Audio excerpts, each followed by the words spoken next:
Sur le continent africain, des millions de bébés grandissent avec les produits Nestlé et les belles promesses de la multinationale « Good Food, Good Life ». Mais derrière ce slogan bien rodé se cache une réalité très sucrée. On en parle dans Mon œil.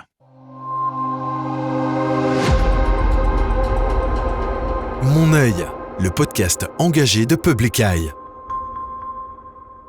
Je m'appelle Damian Vega et aujourd'hui on va s'intéresser au double standard de Nestlé dans les aliments pour bébés. Je résume. Ici, en Suisse, les petits ont droit à des céréales infantiles sans sucre ajouté. Alors que dans des pays à plus faible revenu, Nestlé n'hésite pas à y mettre la dose. En particulier en Afrique, où l'obésité est pourtant devenue un véritable fléau. Pour en parler, j'accueille Laurent Gabrel. Bonjour. Bonjour. Tu es responsable agriculture et alimentation chez Public Eye. L'an dernier, Public Eye a mené donc cette grande enquête avec un constat assez frappant. Pour Nestlé, tous les bébés ne sont pas égaux. C'est fort. Qu'est-ce qui a amené à cette enquête ? On s'était intéressé à deux des marques Nestlé d'aliments pour bébés les plus vendues dans les pays à faible revenu. C'était Nido, des laits en poudre, et puis Cerelac, des céréales infantiles. Et puis on avait constaté que les produits en fait contenaient des niveaux élevés de sucre ajouté, environ 1/4 de sucre par portion dans les produits Cerelac, et puis un peu moins dans les produits Nido. Puis on s'est rendu compte qu'en fait en Suisse, le même type de produit était vendu sans sucre ajouté. Et d'ailleurs, c'était valable aussi pour le reste des principaux marchés européens. Ça, c'est pour les principales conclusions. Au niveau médiatique, ça a fait énormément de bruit à travers le monde et ça a suscité une véritable vague d'indignation, notamment en Inde. Et pour se rendre compte des réactions sur place, je te propose de regarder un extrait du magazine d'actualité India Today.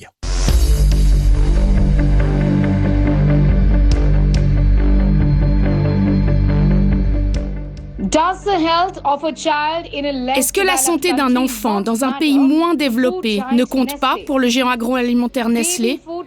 Les aliments pour bébés au Royaume-Uni et en Allemagne n'ont pas de sucre ajouté, en conformité parfaite avec les directives de l'Organisation mondiale de la santé. Nestlé est maintenant sous le feu des projecteurs parce qu'elle ajoute du sucre aux aliments pour bébés vendus dans les pays moins développés, dont l'Inde. Et ce, en violation complète des recommandations de l'Organisation mondiale de la santé. Des révélations extrêmement problématiques, selon les experts. Coup dur pour l'image de Nestlé. Est-ce que ça a fait bouger les choses en Inde et ailleurs ? En Inde en particulier, oui. C'était effectivement un immense scandale pendant plusieurs jours à la suite. Et puis, droit derrière, quelques mois plus tard, en fait, Nestlé a annoncé changer l'intégralité de son portfolio Cerelac en Inde. Il faut savoir que l'Inde, c'est quand même le premier marché pour Cerelac au niveau mondial. Et du jour au lendemain, ils ont dit qu'ils allaient introduire tout d'un coup 14 variants sans sucre ajouté. Et puis en parallèle, le gouvernement indien a décidé en fait de lancer un processus pour réviser sa législation nationale et abaisser le niveau de sucre autorisé dans ce genre de produit. Donc l'enquête Public Eye a eu de grosses répercussions en soi. Oui. Et d'ailleurs, c'est ce qui a mené à la publication d'une nouvelle enquête, cette fois toujours sur les aliments pour bébés et le sucre ajouté, mais avec un focus sur l'Afrique. Pourquoi ? Alors pendant la première enquête, on n'avait pas pu couvrir comme on l'aurait voulu le continent africain, donc on avait vraiment envie de s'intéresser cette fois aux pays africains. Le continent africain représente vraiment un gros marché pour Nestlé, en particulier pour Cerelac. C'est vraiment la marque de céréales infantiles la plus vendue, avec plus de 200 millions de ventes par année pour Nestlé. Et puis c'est aussi un continent où l'obésité fait des ravages. Alors rentrons dans le vif du sujet. Vous avez fait analyser par un laboratoire indépendant 95 produits Cerelac provenant d'une vingtaine de pays. C'est quoi les principaux résultats ? La principale conclusion, c'est que l'immense majorité des produits Cerelac qui sont vendus en Afrique par Nestlé contiennent du sucre ajouté. C'est à peu près 90% des produits qu'on a pu analyser qui contenaient du sucre. Et en plus, la faible quantité de produits sans sucre que l'on a pu trouver en vente sur les marchés africains, en fait, étaient des produits qui étaient généralement importés d'Europe et pas destinés par Nestlé au marché africain. Donc ce qu'on voit, c'est qu'effectivement, alors que depuis des années, en Suisse et en Europe, Nestlé a retiré le sucre de ses produits, Nestlé a remplacé l'intégralité de son portfolio, mais en Afrique, Nestlé continue d'ajouter du sucre à la plupart de ses produits, et dans des grandes quantités. Les analyses de laboratoire, elles ont montré que les produits contiennent en moyenne près de 6 grammes de sucre ajouté par portion. C'est énorme, c'est près d'1,5 carré de sucre c'est des niveaux qui sont 50% plus élevés que la teneur en sucre qu'on avait trouvée lors de notre précédente enquête, qui concernait les produits vendus dans une vingtaine de pays à plus faible revenu, notamment en Asie, en Amérique latine et dans quelques pays africains. La teneur la plus élevée, c'était 7,5 grammes par portion, sauf erreur, dans un produit qui était vendu au Kenya pour des bébés de 6 mois. 7,5 grammes par portion, c'est presque 2 carrés de sucre par portion.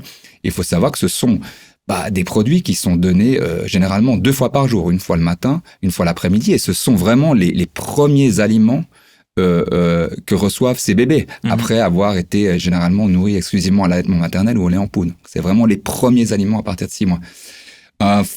Ce qu'on a constaté aussi, c'est encore 2 éléments peut-être que je voudrais souligner. Un élément, c'est que souvent, la quantité de sucre ajouté, elle n'est pas indiquée sur les produits. Dans à peu près 2/3 des produits qu'on a pu analyser vendus en Afrique, l'information n'était pas disponible sur l'emballage et donc les consommateurs ne sont pas conscients que ces produits... Les qualités nutritionnelles du produit ne sont pas indiquées ? Alors, Nestlé est très transparent sur en fait la quantité de vitamines et de minéraux qu'il y a dans ces produits. Ils communiquent très proactivement là-dessus. Mais par contre, quand il s'agit de communiquer sur la quantité de sucre ajouté, ils font vraiment le minimum. Et on est dans une situation où en fait les consommateurs pensent que ces produits sont bourrés de nutriments, bourrés de vitamines, bons pour la santé de leurs enfants. Et puis, en fait, sont pas du tout conscients qu'ils contiennent des niveaux élevés et dangereux, en fait, de sucre ajouté. Et j'imagine que vous avez confronté Nestlé à ces résultats. Nestlé, sans surprise, ils nous disent que la pratique est tout à fait légale, en fait, que leur niveau de sucre qu'ils mettent dans ces produits sont en dessous des seuils permis par les législations nationales. Et c'est tout à fait correct, hein. Nous, on pointe du doigt surtout une attitude problématique d'un niveau éthique et de santé publique, mais ces niveaux de sucre sont légaux, ça fait partie du problème, c'est-à-dire que les législations nationales, y compris en Suisse d'ailleurs, permettent l'ajout de sucre dans les aliments pour bébés à des niveaux souvent assez élevés. Et ça, c'est en raison des standards internationaux, du codex, qui sont repris très largement au sein des pays. D'autre part, Nestlé nous dit aussi qu'ils font beaucoup d'efforts pour améliorer leur portfolio. Ils ont dit que suite donc à l'enquête qu'on a publiée la dernière fois, ils ont commencé à lancer en Afrique des produits sans sucre. Ce qui est vrai, on a pu le vérifier en Afrique du Sud. On a pu trouver deux produits qui ont été introduits en Afrique du Sud sans sucre, mais c'était les seuls en fait. Après, Nestlé nous a quand même dit une chose intéressante, c'est-à-dire qu'ils ont pour objectif d'ici à la fin de cette année, fin 2025, d'avoir introduit dans tout leur marché, y compris au niveau africain, au moins un produit sans sucre, afin de donner le choix aux consommateurs. C'est pour nous un objectif qui est largement insuffisant, parce que là, il ne s'agit pas d'introduire un produit sans sucre parmi toute la gamme. En fait, l'idée, c'est vraiment de remplacer ces produits sucrés par des produits sans sucre, comme ils l'ont fait en Suisse et comme ils l'ont fait en Inde. Justement, parlons-en, parce que là, on a parlé des résultats de laboratoire, mais tu es allé aussi sur place, dans la province du Cap-Oriental, une région rurale d'Afrique du Sud. Pourquoi ce voyage et cette région particulièrement ? Alors, on a choisi l'Afrique du Sud parce que l'Afrique du Sud, c'est un des principaux marchés pour céréales sur le continent africain. Et puis, c'est aussi un pays où il y a beaucoup d'organisations qui travaillent sur le sujet, et puis où le problème de l'obésité est vraiment en train d'exploser.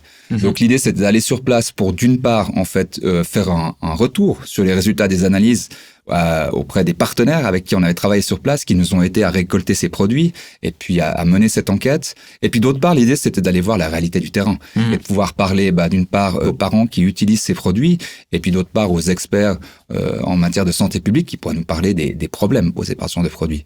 On a été dans cette province du Cap-Oriental, effectivement, qui est en fait la terre natale d'ailleurs de Nelson Mandela. Et c'est une des provinces les plus pauvres, les plus marginalisées du pays. On a été sur place parce qu'on avait sur place des contacts de médecins qui étaient d'accord de nous parler de cette réalité. C'est aussi une région où il y a les produits Nestlé sont massivement utilisés. Et on avait donc des mères de famille qui étaient prêtes à nous parler, mais aussi des médecins, des experts en santé publique qui étaient prêts à nous rencontrer. Et justement, tu as parlé à une mère de famille qui nourrit son bébé aux produits Cerelac depuis sa naissance. Tu peux nous raconter ta visite chez elle ? Je me souviens encore, je suis reparti un peu choqué. Pour moi, c'était vraiment le cauchemar. En fait, le cauchemar Nestlé. Si tu veux, faut vraiment t'imaginer une des régions les plus reculées, les plus pauvres du pays, où les habitants vivent dans des petites huttes, dépourvues de tout, des pièces uniques.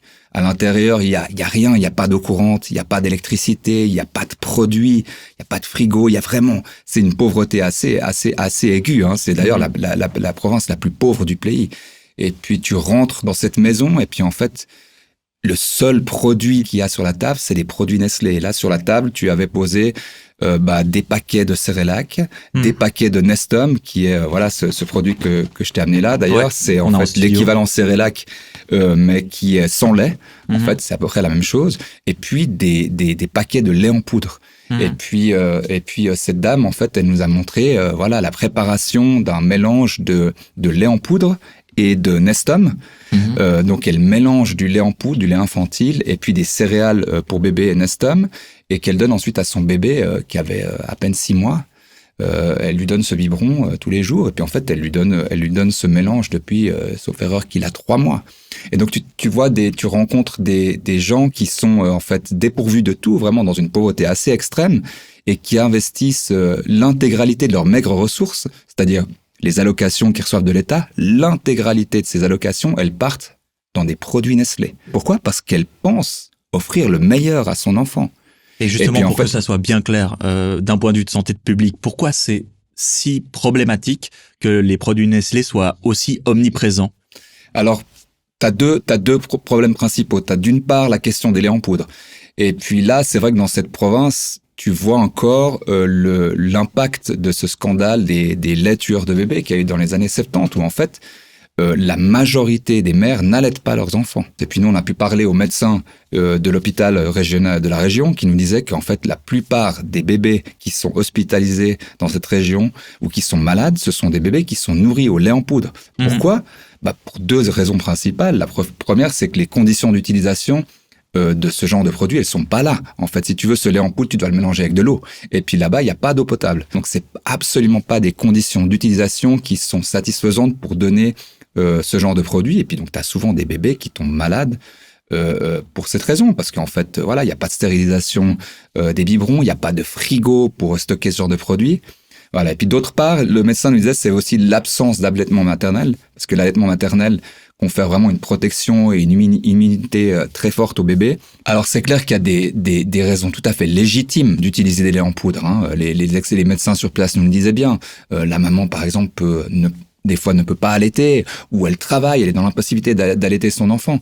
Mais ce que nous disait le médecin qu'on a rencontré, c'est que dans la plupart des cas, c'est pas ça. Dans la plupart des cas, c'est parce que les mamans, en fait, pensent que c'est la chose à faire. Si elles peuvent se permettre d'acheter des laits en poudre, c'est ce qu'il faut faire parce que les laits en poudre sont supérieurs à l'allaitement maternel. Pourtant, en fait, l'OMS est très claire là-dessus. L'OMS recommande l'allaitement maternel exclusif pendant les 6 premiers mois de la vie parce que l'allaitement maternel est nettement supérieur à ces préparations de lait en poudre. Et le deuxième aspect, c'est le sucre. L'accoutumance au sucre, évidemment. Le sucre. Et puis, donc en plus, le désastre sur place, c'est qu'en fait, ces mères de famille, elles diluent, comme je le disais, ce lait en poudre avec des céréales infantiles Nestum. Pourquoi elles font ça ? Parce que le lait en poudre est très très cher. Et puis donc, il n'y a plus de retour en arrière. Quand tu as commencé à donner à ton enfant du lait en poudre, au bout de 3 semaines ou 4 semaines ou 6 semaines, si tu te rends compte que tu peux plus acheter ces produits parce que tu n'as pas les moyens, c'est trop tard. Les mères ne peuvent plus allaiter. Donc, elles sont piégées dans ce cercle vicieux-là. Et vu que le lait en poudre est trop cher, elles achètent ces céréales Nestum et puis elles diluent ces 2 produits ensemble. Et elles donnent ce mélange à leurs enfants, dans le cas de cette mère qu'on a pu interviewer, à partir de 3 mois, mais des fois dès la naissance, en fait. Ces céréales en poudre Nestum, c'est l'équivalent de Cerelac, c'est-à-dire qu'il y a du sucre là-dedans aussi. Donc en fait, c'est des bébés qui sont biberonnés dès leur naissance au sucre, avec un impact sur la santé qui est vraiment terrible. Sur le continent africain et notamment dans la région où tu es allé, il y a encore des enjeux de malnutrition qui sont importants. Est-ce que ces produits n'ont pas une utilité tout de même ? Alors oui, tu as encore, en fait, en Afrique du Sud, comme dans la plupart des pays africains, ce double fardeau de la malnutrition, en fait, où tu as d'une part la faim et puis des problèmes de sous-nutrition qui coexistent avec des problèmes d'obésité et de surpoids liés à la malbouffe, et parfois même dans les mêmes foyers.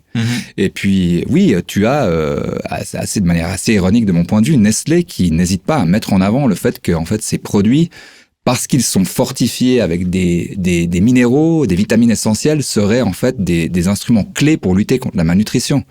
Ça, pour moi, c'est de la foutaise.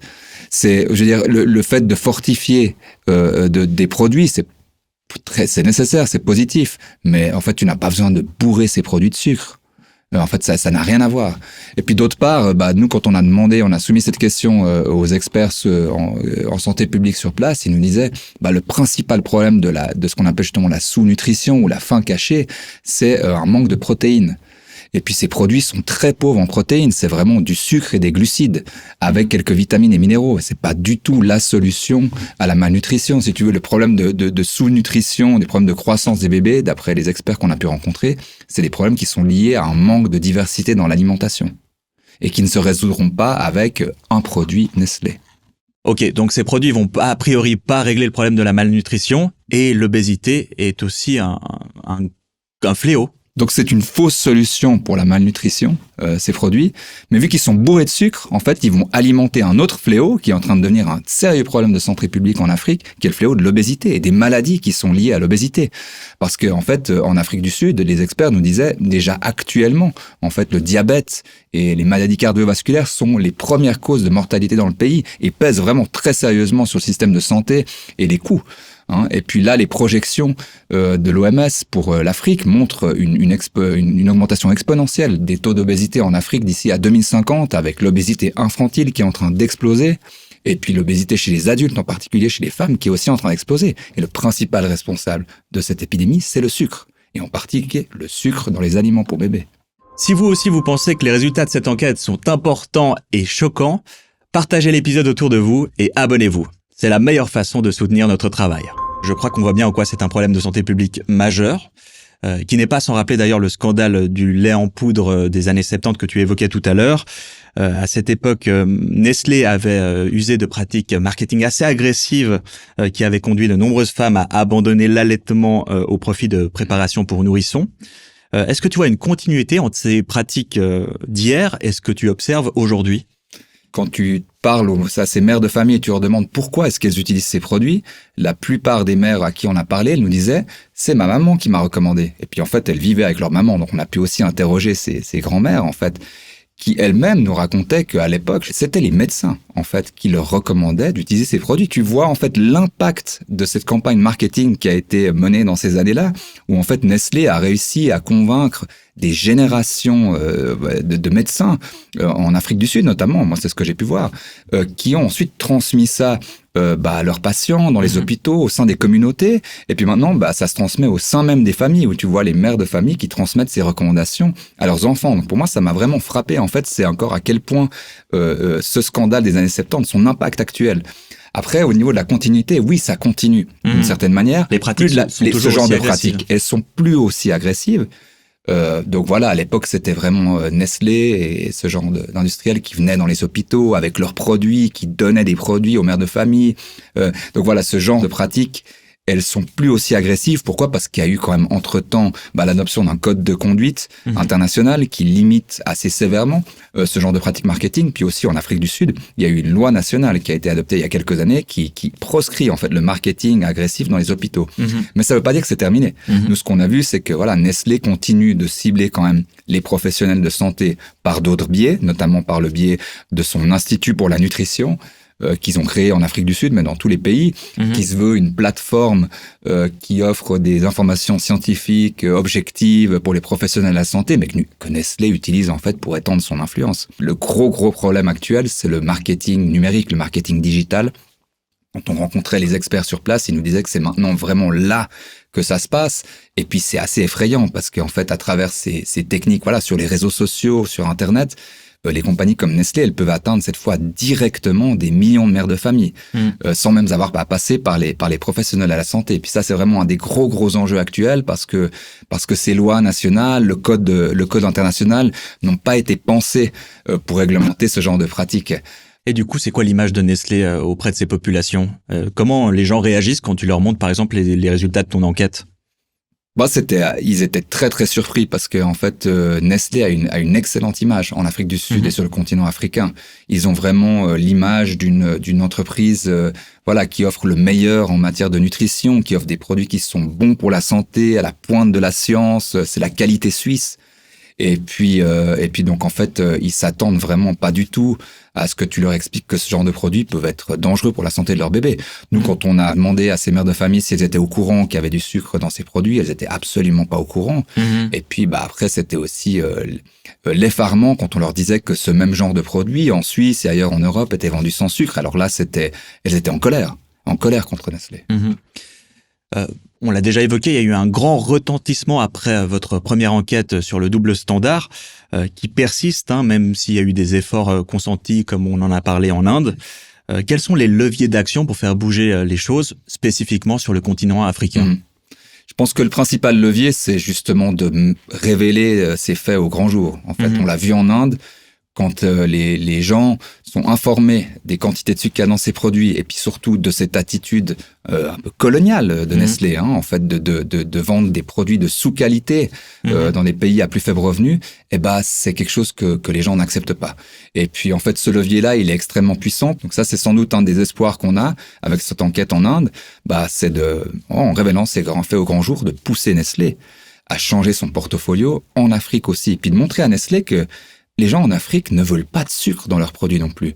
Ça, on a entendu ça de la part de Nestlé. Non, les goûts, les préférences des consommateurs sont différents. En Afrique, les gens veulent du sucre dans leurs produits. C'est pas du tout le sentiment que j'ai eu en me rendant sur place. Les gens déjà sont pas au courant qu'il y a du sucre, mais ensuite ils en veulent pas dans leurs produits. Ils veulent aussi la qualité suisse, la qualité sans sucre. Donc voilà, ça c'est l'un des espoirs. Et puis l'autre, l'autre des leviers, c'est la mobilisation des organisations de la société civile, des organisations de défense des consommateurs.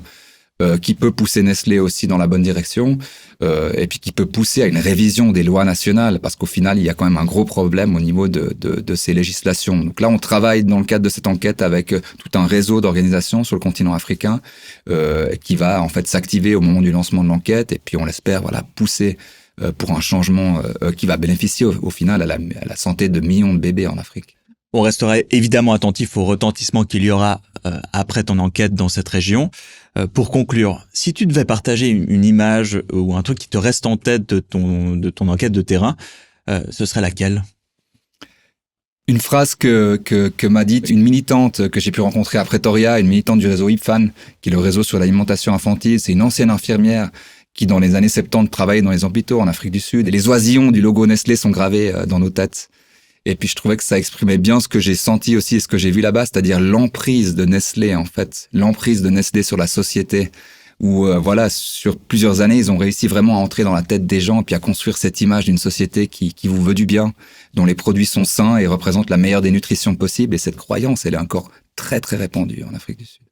Mais elle va peut-être être amenée à changer, c'est du moins ce qu'on l'espère. Merci beaucoup Laurent Gabrel pour ton analyse. Avec plaisir. Et merci à vous pour votre écoute. Comme d'habitude, toutes les références sont en description d'épisode et si vous voulez approfondir, l'enquête y est également. Si l'épisode vous a plu, partagez-le autour de vous, c'est la meilleure façon de nous soutenir. C'était Mon œil, le podcast engagé de Public Eye qui regarde là où les multinationales voudraient qu'on détourne leur regard. À bientôt. Mon œil, le podcast engagé de Public Eye.